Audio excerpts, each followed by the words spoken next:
Assalamualaikum warahmatullahi wabarakatuh. Halo semuanya, selamat datang kembali di channel Momoci Belajar, ruang belajar bersama dan mengasah kemampuan berpikir.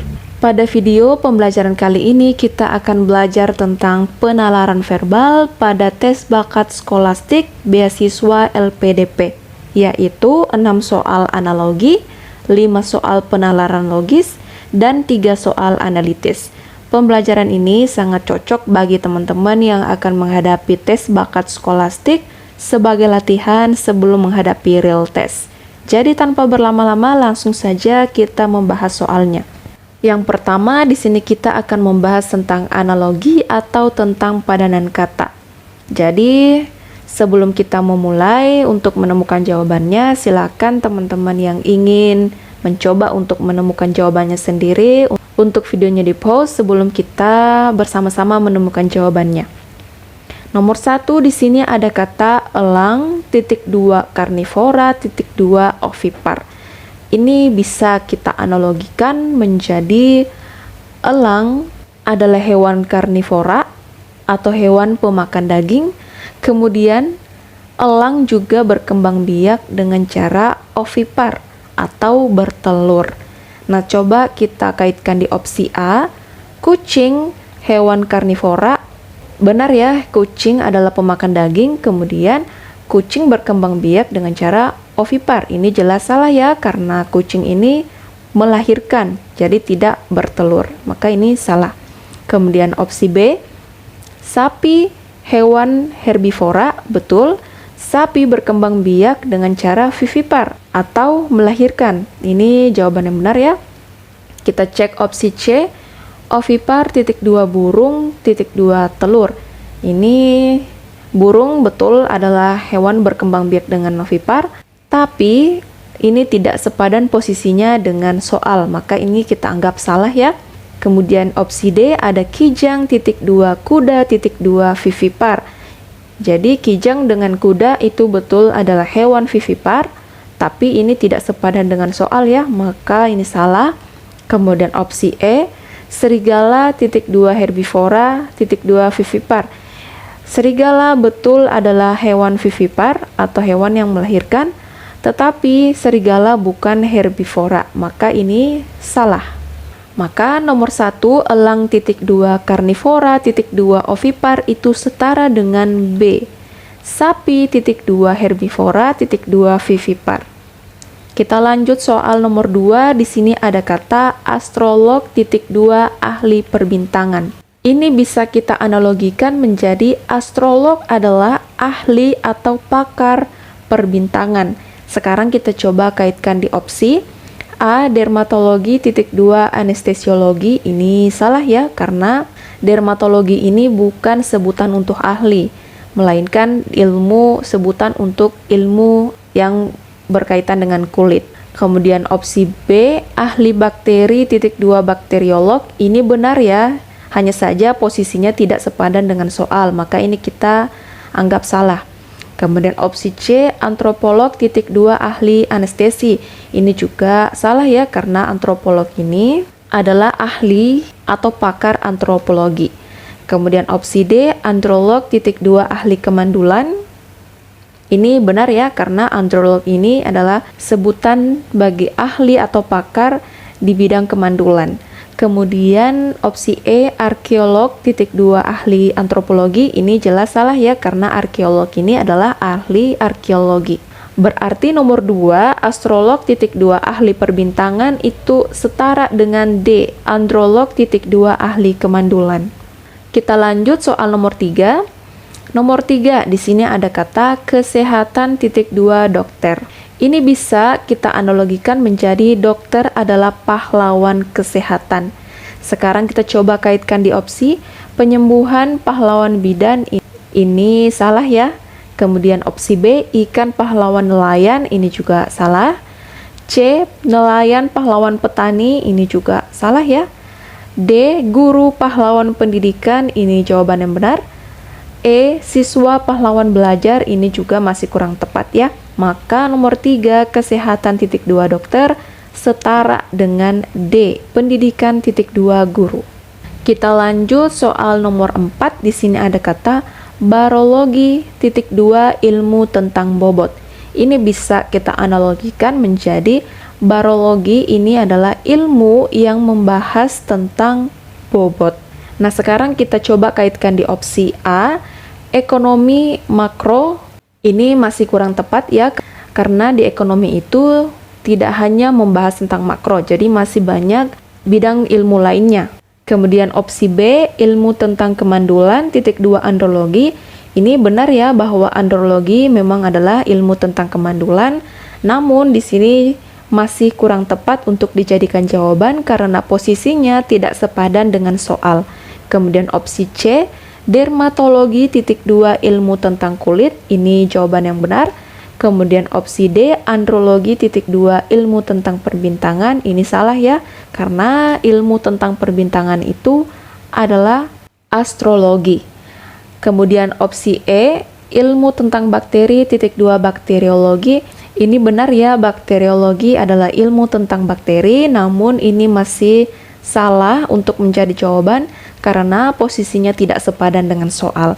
Maka di sini yang paling tepat untuk menjadi jawaban dari barologi titik 2 ilmu tentang bobot itu adalah C, dermatologi titik 2 ilmu tentang kulit. Kita lanjut ya soal berikutnya.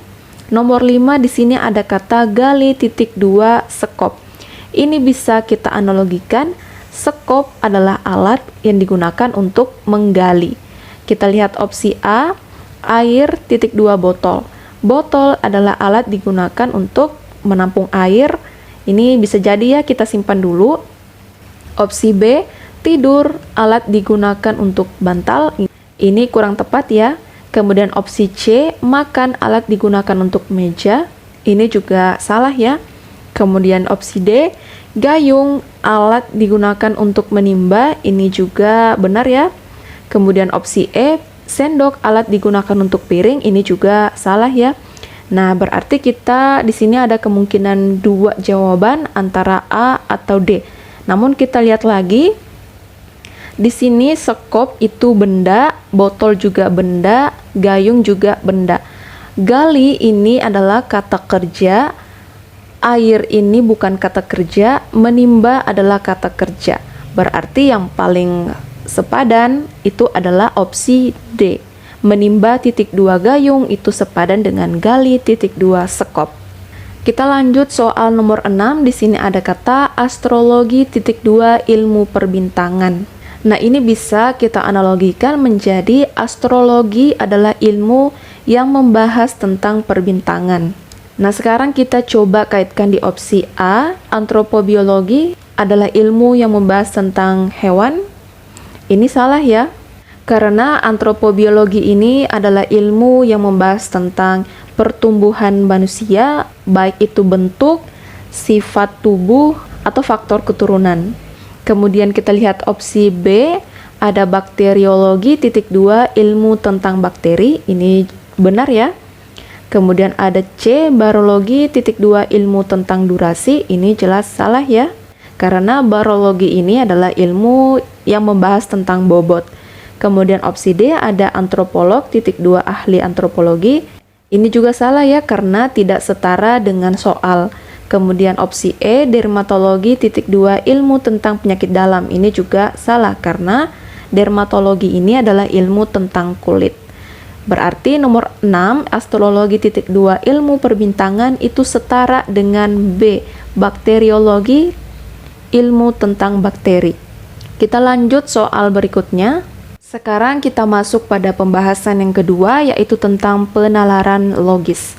Nomor 1 di sini soalnya mengatakan, jika Dewi naik kelas, maka dia pergi liburan. Jika Dewi pergi liburan, maka dia akan bersenang-senang. Kemarin Dewi pergi liburan.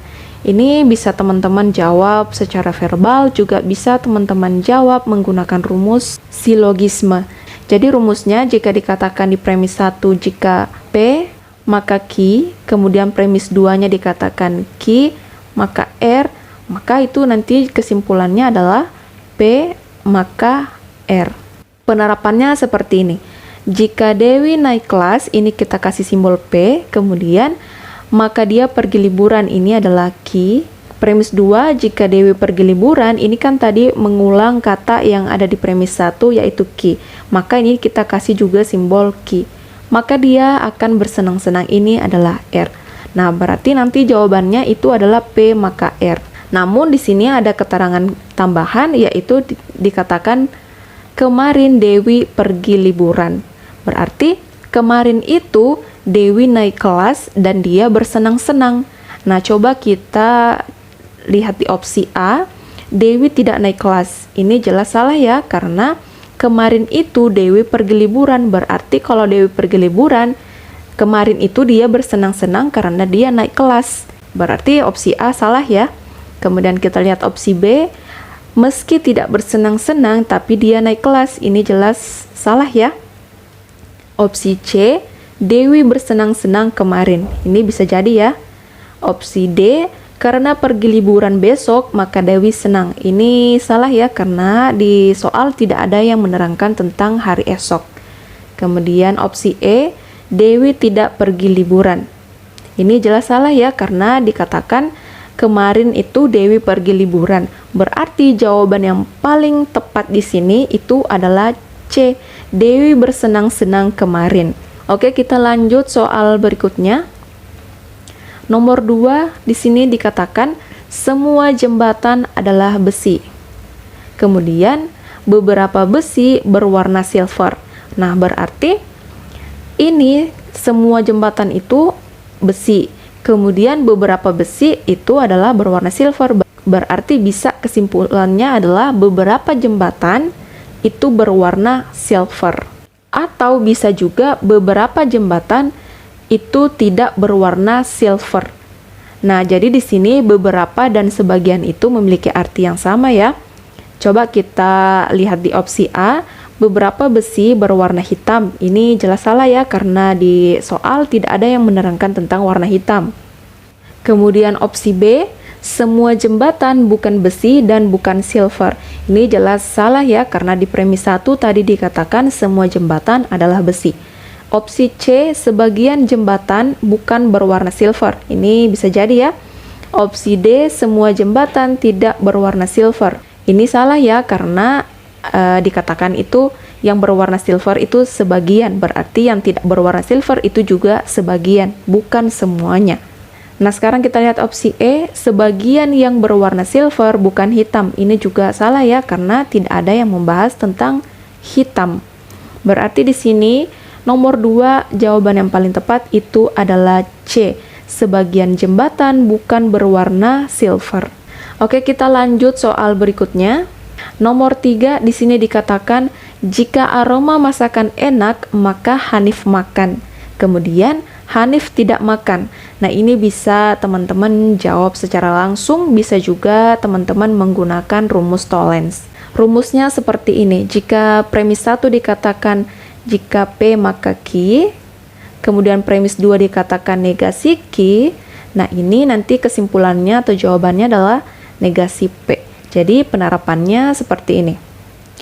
Jika aroma masakan enak, ini kita kasih simbol P, maka Hanif makan, ini adalah Q. Kemudian Hanif tidak makan, ini adalah negasi Q. Maka nanti jawabannya adalah negasi P. Kita coba cek di opsi A, Hanif menyukai aroma makanan. Ini salah ya. Opsi B, aroma masakan tidak enak. Ini jawaban yang benar. Opsi C, aroma masakan selalu tidak enak. Ini salah ya. Opsi D, Hanif mau makan. Ini tidak sesuai ya, karena tadi dikatakan Hanif tidak makan. Opsi E, aroma masakan enak. Ini salah ya. Maka di sini nomor 3, jawaban yang paling tepat itu adalah B. Aroma masakan tidak enak. Kita lanjut soal berikutnya. Nomor 4, di sini premis 1 dikatakan beberapa sapi berwarna putih. Kemudian premis 2, semua sapi makan rumput.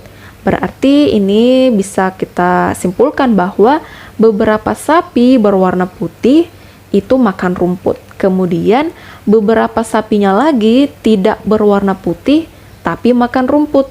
Nah, coba kita cek di opsi A, sebagian sapi makan rumput. Ini salah ya, karena di premis 2 dikatakan semua sapi makan rumput.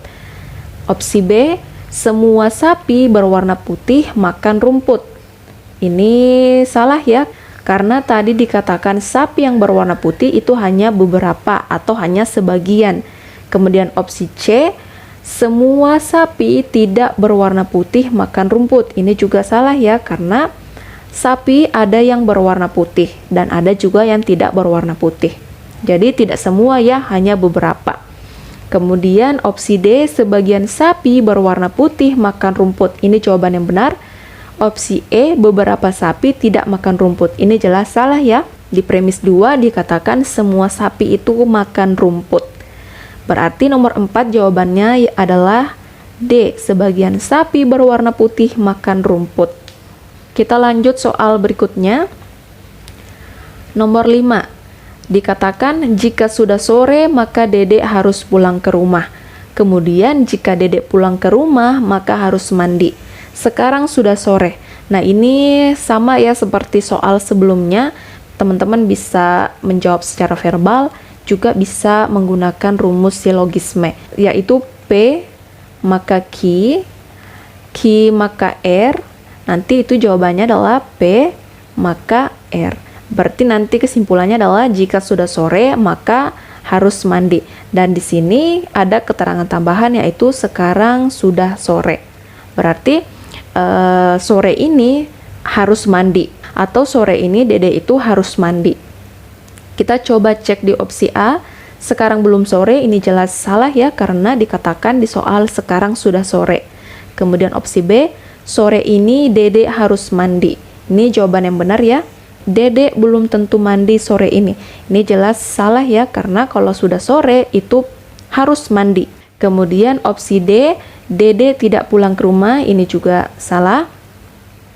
Kemudian opsi E, jika sudah sore maka Dedek harus pulang. Ini juga salah ya, karena tidak melibatkan semua premis, maka ini bukan kesimpulan. Maka nomor 5 itu jawabannya adalah B. Sore ini Dedek harus mandi.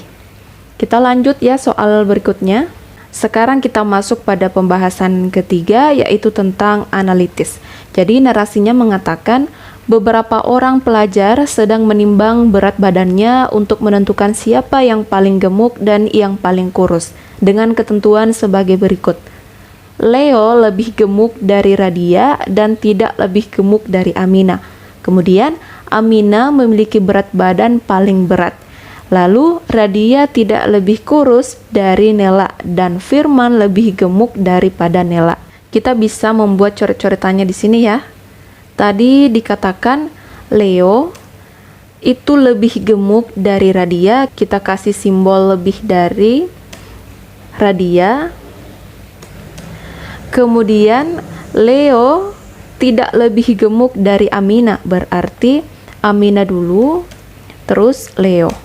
Amina lebih gemuk dari Leo, Leo lebih gemuk dari Radia. Kemudian dikatakan lagi Amina memiliki berat badan paling berat. Oke, kita simpan dulu ya. Sekarang kita lihat lagi. Radia tidak lebih kurus dari Nela dan Firman lebih gemuk daripada Nela. Berarti di sini Radia tidak lebih kurus dari Nela, berarti Radia lebih gemuk daripada Nela. Kemudian dikatakan lagi Firman lebih gemuk daripada Nela. Berarti di sini ya, di sini Firman lebih gemuk daripada Nela. Berarti urutannya itu adalah Amina tergemuk dan Nela terkurus. Sekarang kita coba lihat soalnya. Dikatakan di nomor 1, siapakah yang paling kurus? Yang paling kurus itu jelas adalah Nela. Kita lihat opsi A, Leo, bukan ya. Opsi B, Firman, juga bukan. Opsi C, Nela, inilah jawaban yang benar. Maka opsi D dan E tentu adalah jawaban yang salah. Maka nomor 1 jawabannya adalah C, Nela. Oke, kita lanjut soal berikutnya. Ini masih dengan narasi yang sama. Kita silakan ya untuk disalin catatannya tadi ke soal nomor 2. Nah, lalu soalnya mengatakan, siapa yang berada di urutan keempat dari yang tergemuk? Amina nomor 1, Leo nomor 2, Radia nomor 3. Nah, nomor 4 itu adalah Firman. Kita lihat di opsi A, Radia, ini salah ya. Opsi B, Nela, salah. Opsi C, Leo, juga salah. Opsi D, Amina, juga salah. Opsi E, Firman, inilah jawaban yang benar. Maka nomor 2 itu adalah E, Firman. Kita lanjut soal berikutnya. Ini masih dengan narasi yang sama, berarti silakan ya catatannya ini disalin ke nomor 3. Oke, soal nomor 3 mengatakan siapakah yang lebih kurus dari Leo dan lebih gemuk dari Firman. Oke, yang lebih kurus dari Leo itu adalah Radia, dan yang lebih gemuk dari Firman itu adalah Radia. Maka jawabannya adalah Radia. Kita lihat opsi A, Nela, bukan ya. B, Radia, inilah jawaban yang benar. Maka opsi C, D, dan E itu jelas salah. Nomor 3 jawabannya adalah B, Radia. Oke teman-teman semuanya, nomor 3 ini adalah soal terakhir dari pembahasan analitis. Sebelumnya tadi kita sudah belajar tentang analogi, kita juga sudah belajar tentang penalaran logis. Jadi video pembelajaran penalaran verbal kali ini cukup sampai di sini. Silakan akses video lainnya jika teman-teman masih semangat untuk berlatih. Semoga teman-teman semuanya yang ikut latihan dengan video ini bisa mendapatkan skor TBS di atas passing grade. Amin, amin ya robbal alamin. Jika video ini membantu teman-teman semuanya, maka jangan lupa untuk dukung terus channel Momoci Belajar dengan cara like, subscribe, share ke teman-teman kalian yang mungkin juga butuh video pembelajaran seperti ini. Oke, kita bertemu di video selanjutnya.